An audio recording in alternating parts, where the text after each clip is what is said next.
Hello and welcome again to the Writer Review. This is Eric Carrot Writer, and this week we're going to be taking a look back at the 1996 comedy sci-fi horror movie. Yeah, I would consider this movie to be a horror film, even though it's mostly played off for comedy, dark comedy. I mean, very dark comedy with a sci-fi twist and also some levels of horror, because there's a lot of horrific stuff that happens in this movie. I'm talking about the 1996 movie Mars Attacks. Now, Mars Attacks runs for 1 hour and 46 minutes long. It is directed by Tim Burton. It is produced by Tim Burton and Larry J. Franco.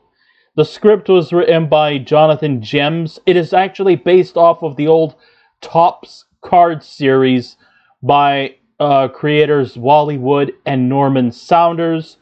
Eventually, these cards were pretty much in sync to other type of like collector's stuff, you know. And it also eventually would be evolved into a series of comics by EO Comics, which was founded by William Gaines, who, of course, was the founder of the satirical magazine Mad. It was composed by Danny Elfman, the cinematography by Peter Suchitsky, and it was edited by Chris Levinson. And it has an all-star cast of very talented, very easy to identify characters. I'm talking about top-of-the-line people here. We have Jack Nicholson, we have Glenn Close, Pam Grier, Annette Bening, Pierce Brosnan, Danny Devito, Martin Short, Sarah Jessica Parker, Michael J. Fox, Rod Steiger.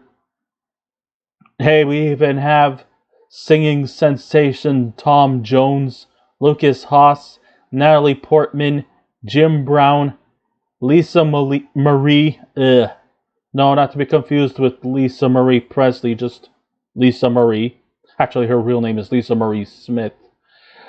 Sylvia Sidney in one of her last performances, and Jack Black. Okay.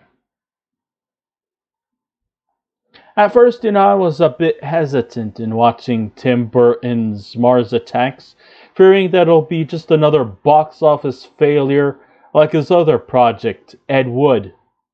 Although Ed Wood might be today considered a cult classic, it just did not score very well at the box office. I didn't like the idea that he was letting money burn in front of him, so I was a bit hesitant. When he made Ed Wood, it had a multi-million-dollar budget, yet it sadly lost a lot on opening day. Mars Attacks unfortunately met the same fate as well. It cost $80 million to make, and the project lasted from February to November of 1996. And failed to gross $120 million on its opening night. So it lost a lot. And I was like saying, Tim Burton, you should go back to your days of old. It's like you're slipping, man. I want to see you excel.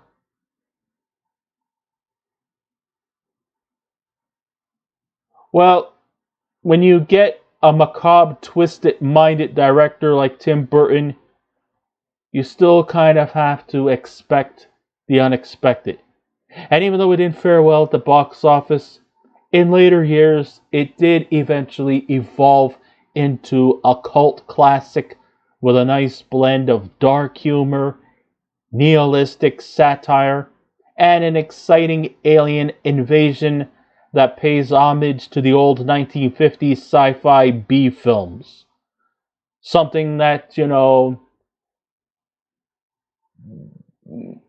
something that Roger Corman used to direct during the 50s and 60s. And unlike the other alien invasion film Independence Day, this one is strictly parody, where suspending your disbelief is mandatory.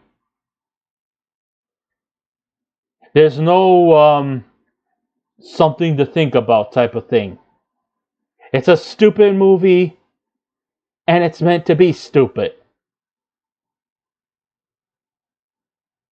You're just not gonna just sit there and say, what if flying saucers come down on Earth? And what would happen if Earth creatures would happen if creatures from Mars would come down and start killing us with their laser guns and their advanced artillery? What if it's not one of those close encounters of the third kind where they look at you and kind of have this "I come in peace, take me to your leader" cliche? What if these aliens are a bunch of hostile assholes who want to kill you and don't give a fuck what you think, or they don't give a fuck what you think about them? I mean, in this movie, the alien creatures there are depicted as that. They're not here for a takeover. They just want to destroy anything that crosses their paths and anybody standing in their way. They don't give a fuck who you are. They don't care what you think about them. They're killing you and they're having a good time. They just want to wipe out everyone. And then maybe just hop back on their planet, or just simply take over. But no matter what, this movie was played strictly as satire. Not to be taken seriously. It's just alien blasting action. The movie is just pretty much narrow thin in its plot, even though it does brag an all-star cast. So the story goes a little something like this. Mars Attacks starts when a herd of cattle in flames lands on a small American town, and then a flying saucer is captured with a question of whether or not they're peaceful visitors or are they here with evil intentions. After landing in a Nevada desert, the Martians are acquainted with President James Dale, played by Jack Nicholson, and other nearby civilians. But soon after, we discover that the alien creatures' real intentions are to cause chaos, destruction, and to end humanity. That's all they're doing. Hey, they got the equipment, they got the technology, and boy, are they destructive, and they don't really give a fuck who they kill or what you think of them. And the way they kill humans is they use this zap gun where it sheds off all your skin, and then your skeletal remains turned into like either a green or an orange complexion. At first, the president thinks it's just all a bit of miscommunication, and that the alien ambassador goes out of his way in his language by saying "we come in peace." However, like we expected all along, it was just a ruse, and the next thing you know, the creatures start zapping everything and everyone. Even the president himself during this whole ordeal gets burned to a crisp. And even after the president's demise, the chaos and the madness just doesn't end there. The film takes great liberties with a side dish of apologies about poking fun at those science fiction films that dominated the theaters in the 40s, the 50s, the 60s, with his own sick twists to it. The idea for the movie was based off of the Mars Attacks Tops cards that were abolished in the 50s. The film definitely depends on slapstick humor, witty dialogue, surreal intensity, special effects, total annihilation, and a lot of stars.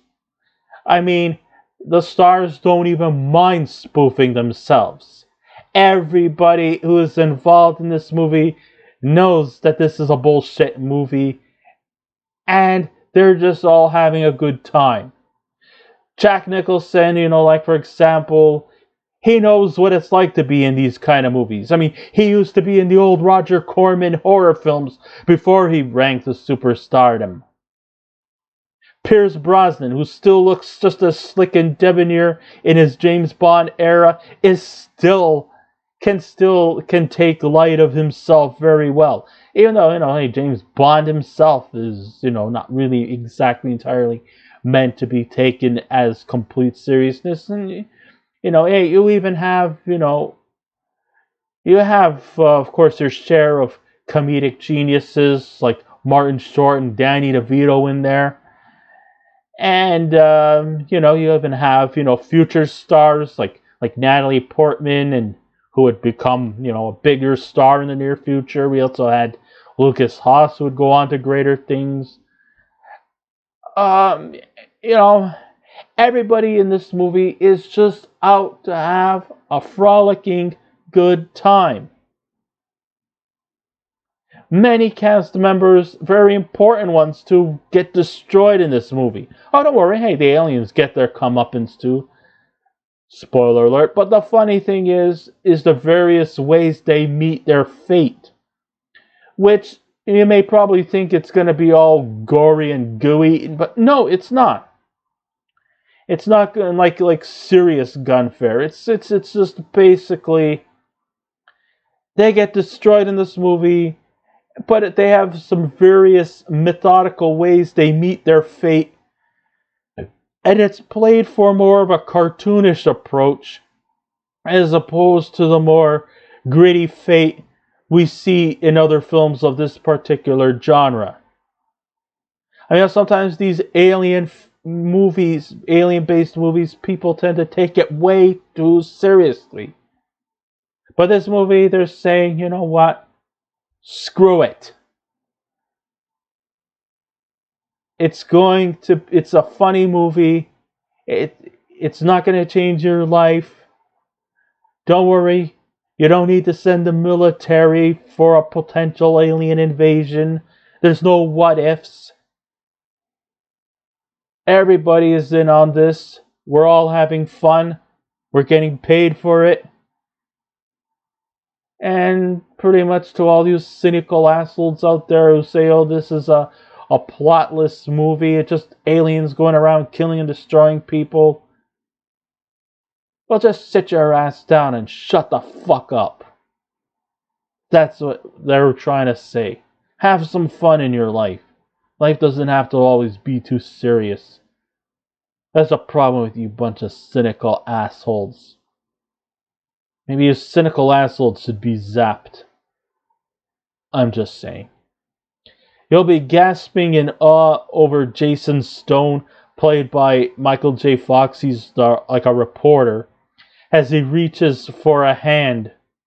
Or how about the eye-stirring moment when a dog's head is transferred over Natalie Lake's body? Natalie Lake was played by Sarah Jessica Parker. The whole atmosphere of the movie is like something taken out of a comic book. Which actually it was. I mean, eventually after the Topps cards were out, it would eventually evolve into a comic book series by EC Comics, who would go on to do a series of comic books based off of the Mars Attacks cards that came out in the 60s. The cast choices were excellent. as I had anticipated. Aside from playing a level-headed president, Jack Nicholson has two roles.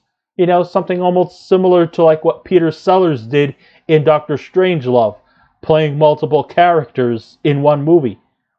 Jack Nicholson does pretty much also the same thing. He also plays the role of an opportunistic Vegas businessman by the name of Art Land.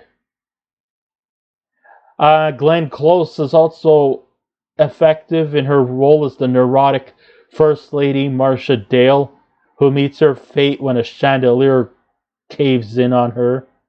Annette Bening is amazing as the spiritual hippie Barbara Land, who's fixated on meeting the Martians in hopes that she could try and have some peace within them. Obviously we all know that that's pretty much not the case. Danny DeVito shows his usual screen charisma, even though he's on for a very short time. But then again, a lot of these actors are on very briefly. There is no lead. I think they're all just a bunch of supporting characters, all crammed into one scene after another. Something kind of almost like taken from a bit of a Gary Marshall perspective, or something like a Love Actually type of thing, where one scene leads to another scene. One situation is placed in one different location. A lot of movies seem to add something like that too. Pulp Fiction had something like that as well. Yeah. So Danny DeVito tries to strike a deal with the aliens. He doesn't even have a name. He's just Rude Gambler. Football legend Jim Brown turns in a remarkable performance as boxer Byron Williams, who wants to take on the aliens. I also got to say that Michael J. Fox and Sarah Jessica Parker are excellent as determined reporters. I also love the performance from Lisa Marie as a gaunt-looking alien creature who goes incognito to woo press secretary Jerry Ross, played by Martin Short. But I really actually think that the best performance in this movie is Sylvia Sidney. I really, truly loved her role. She is an elderly woman named Florence Norris, and she actually ends up becoming the unsung hero of the day. And you know what? The best funny part is, she doesn't even know what the hell is going on. I mean, there are people dying everywhere. Aliens are killing people with their laser guns, shredding their bodies into nothing more than just skeletal ash. Buildings are being destroyed. Lives are being lost. And she just seems to be most of the time quite oblivious and delusional over the things that are happening right in front of her eyes. And she is such an incredible screen presence. You really just want to go out and hug her. Oh God, she was amazing. This was her last acting performance because sadly she would pass away. But this was her last acting role, I will have to say she went out in style. So I know she's not with us anymore, so you know what? We love you. Rest in peace, Sylvia Sidney. I know she's been gone for many years, but I wanted to see more of her. The creature designs of the aliens were also quite impressive. They're very much created very similarly to the actual Topps cards. I know it was done through CGI back when CGI was only used scatteringly. Now these days, everything is pretty much blue screen and CGI enhanced. I think people just tend to overdo it with the CGI. But back in the late 90s, it was handled more moderately. And they are green in complexion with skeletal bodies and inflated brains, and they have more advanced weaponry, making humans the underdogs in their hostile takeover. They zap, destroy, and kill while having fun in the process. Their dialogue is incoherent, and the only thing that comes out of their mouths is "Ack! Ack! Ack!" Hell, even a translator box created by Dr. Ziegler tries to interpret what the aliens are saying through all their ox. And even some of the things that they say, just like you're wondering, what the hell do they mean? I mean, this is I had fun listening to them. I'm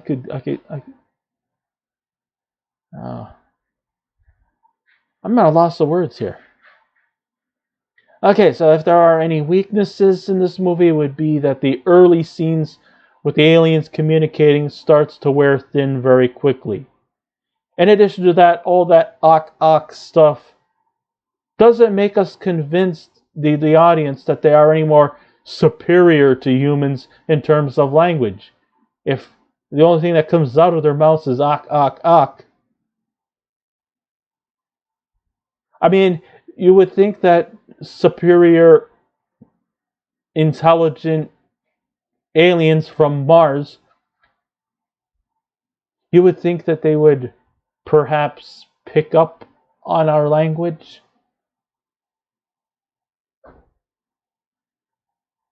I'm just saying, that would have been nice.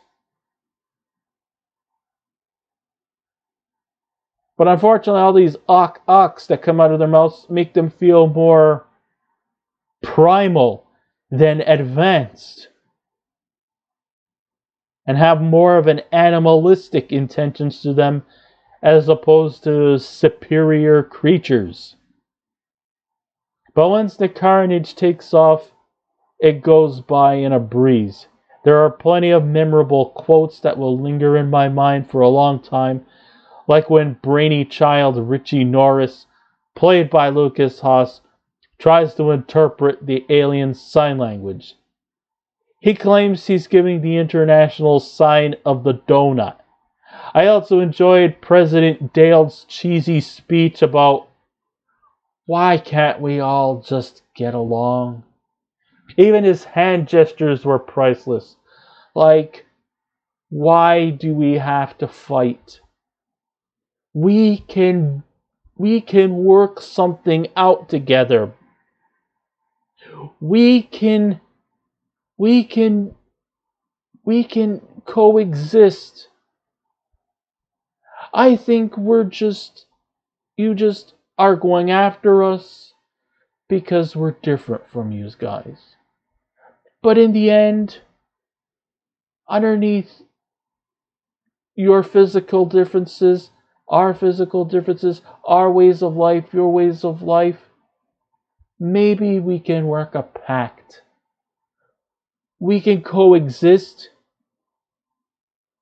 We can build a stronger relationships if we all live together in harmony. Earth and Mars together. We can do this. We can live as one another in peace. What do you say? Why can't we all just get along? And then the funny part was, I guess the alien ambassador puts on a bit of a tear. He walks up to the president and extends his hand in a handshake. But then all of a sudden, The hand of the alien comes off, and then all of a sudden, some kind of like robotic hand, almost snaky, like pierces through Jack Nicholson or President Dale's body and pierces him to death.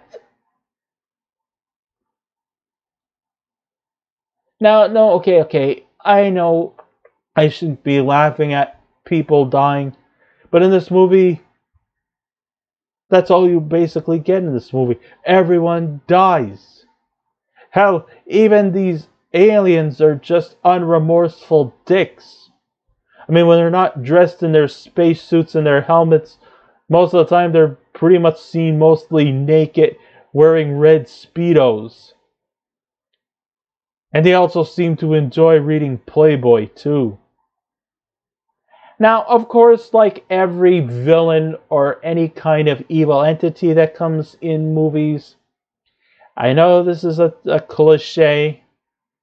I mean, okay, yes, not all villains go down in defeat, but we all know the outcome is predictable. Yes, villains will die. You just need to know where their weakness is. Everything's got a weakness. It's, apparently, well, they could still be defeated by their own weaponry.